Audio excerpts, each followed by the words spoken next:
রাজেশ ও জ্যোতি রাত্রে সিনেমা দেখে বাড়ি ফিরছে। তখন ঘড়িতে রাত্রি 2টো। তুমি ঠিক রাস্তায় যাচ্ছ তো রাজেশ? মনে তো হচ্ছে। তুমি জিপিআরএস দেখতে থাকো। ওফ, টাওয়ারের অবস্থা খুব খারাপ, নেট চলে গেছে।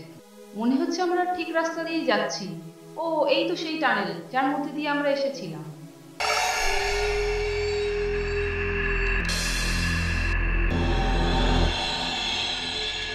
কিন্তু ওটা কিসের আওয়াজ? জানি না। তাড়াতাড়ি করো, বেশিক্ষণ এই টানেলে থাকা একদম উচিত নয়। দেখছে কোনো গাড়ি আসছে কিনা, কিন্তু কেউ আসছে না। লাইটটা চলালেবা করছে কেন রাজেশ? ভয় পেও না, আমি আছি। আমার দম বন্ধ হয়ে যাচ্ছে, খুব কষ্ট হচ্ছে। রাজেশ, এটা তো সেই টানেল। কোন টানেল? আমি এই নামটা ইন্টারনেটে পড়েছি। ক্যাপ্টেন জন একজন ব্রিটিশ ইঞ্জিনিয়ার ছিলেন। তিনি এই টানেলটা বানাচ্ছিলেন, কিন্তু বানানোর সময় তিনি মারা যান। তারপর টানেলটা আর কমপ্লিট হয়নি।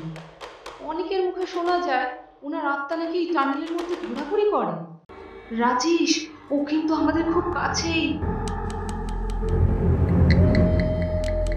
দৌড়ো যদি, তাড়াতাড়ি চলো।